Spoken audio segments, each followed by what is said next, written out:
अभी इतिहास और वर्तमान दोनों से जुड़ा हुआ ये सवाल है, क्या अमेरिका ने कभी कोशिश नहीं की होगी, सीआईए ने कभी हमारे यहाँ सत्ता परिवर्तन कराने की, अपनी कठपुतली सरकार बिठाने की?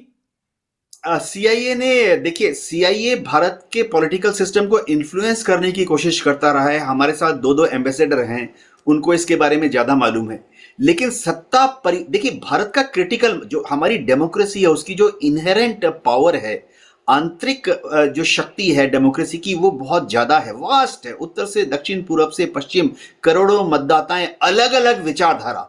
जब तक भारत में अलग अलग विचारधारा के अलग अलग political systems, political parties, geographical क्षेत्र के हिसाब से अलग अलग विचारधारा के लोग हैं, हम बहुत मजबूत डेमोक्रेसी हैं। सीआईए कोशिश कर लेगा, चलिए वो एक स्टेट, एक प्रांत, एक छोटी सी पार्टी को इन्फ्लुएंस कर लेगा, लेकिन बाकी 28 स्टेट और बाकी 15 पॉलिटिकल पार्टीज और 17 लीडर बाकी हैं ना, जिनका विचारधारा थोड़ा अलग है।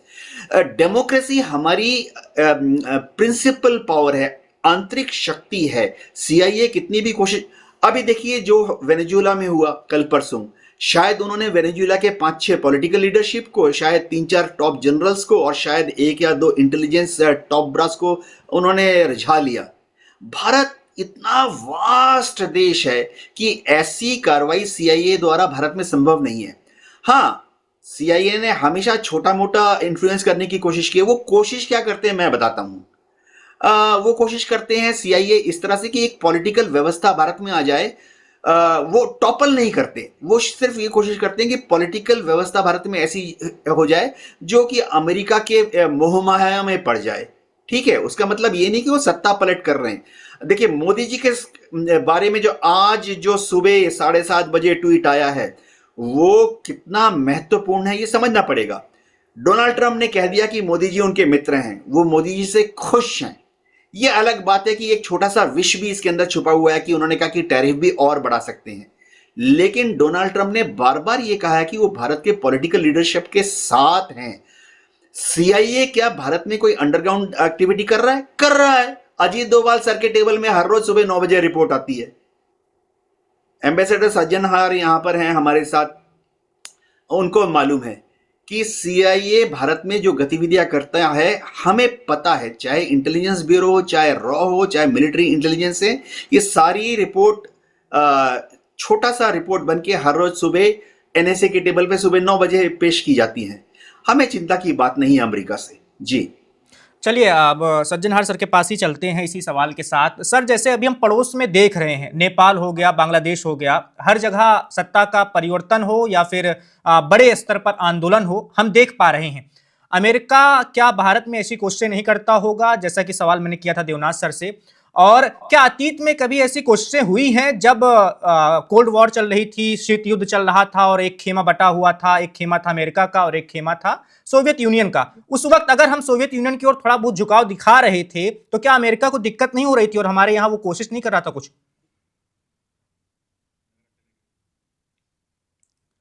चलिए, सज्जनहार सर अभी जुड़े नहीं हुए हैं इसी सवाल के साथ, हम दिनेश सर आपके पास आते हैं।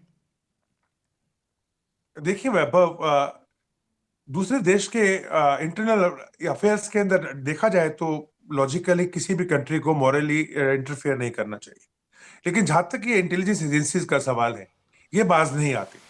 इनका ये होता है कि अगर मान लिया कोई देश की जो पॉलिसीज हैं आने वाली गवर्नमेंट के, किसी भी पार्टी की, पार्टी सिस्टम से हो या डिक्टेटर्स हो, जो भी हो, बट उनकी पॉलिसी क्या होने जा रही है। जैसे हम अभी वेट कर रहे हैं कि बांग्लादेश की इलेक्शन के बाद और नेपाल के अंदर इलेक्शन के बाद में भारत के प्रति क्या पॉलिसी बनेगी, फिर हमारा एक फॉरेन पॉलिसी उसके मुताबिक से बनेगा।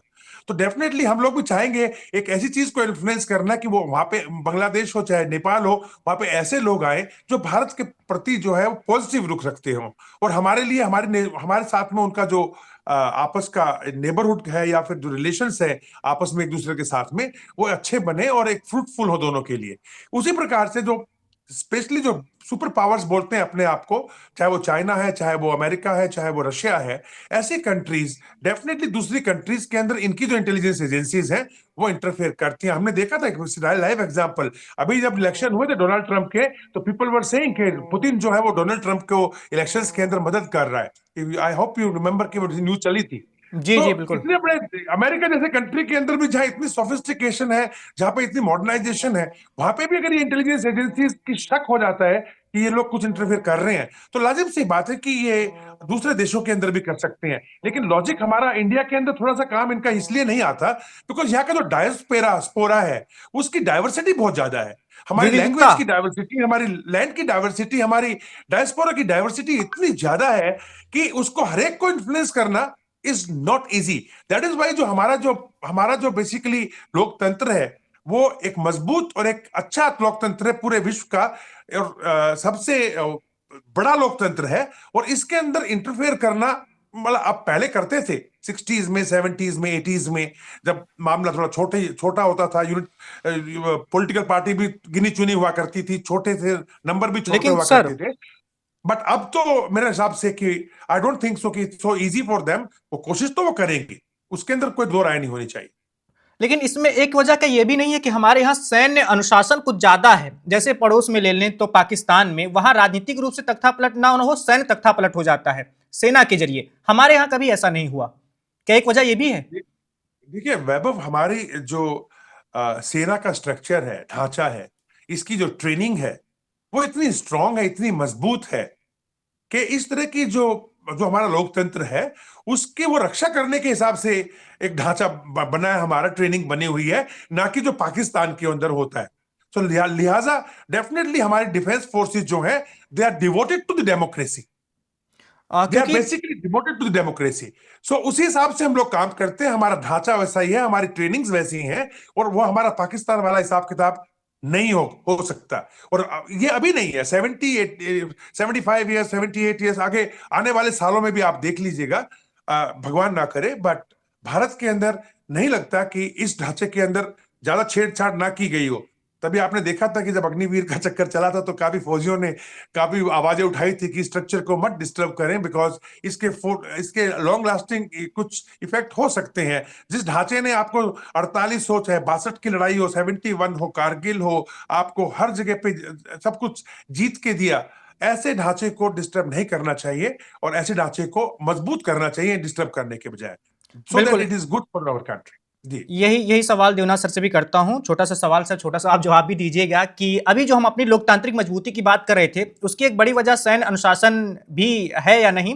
क्योंकि हम पाकिस्तान में देखते हैं कि जो बड़े सैन्य अधिकारी होते हैं, उनको प्रलोभन देके, पैसा कुछ भी देकर कई बार वहां पर समझौता हो जाता है उस स्तर पर। लेकिन हमारे यहाँ उस स्तर पर कभी कोई समझौता नहीं हो पाया है आज तक।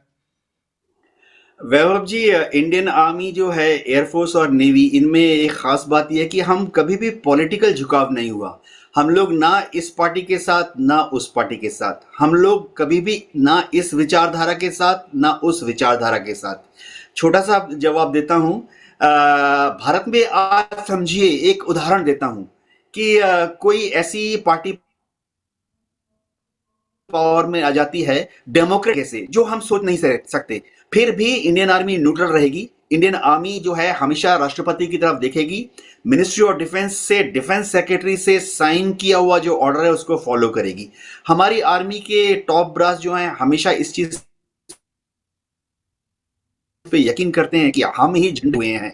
जी चलिए, आप सभी मेहमानों का बहुत बहुत धन्यवाद वन इंडिया के साथ जुड़ने के लिए और बहुत महत्वपूर्ण बातें साझा करने के लिए, जानकारी साझा करने के लिए। तो आज तर्कश में बस इतना ही। कल फिर आपसे मुलाकात होगी। आप देखते रहिए one India. Subscribe to One India and never miss an update. Download the One India app now.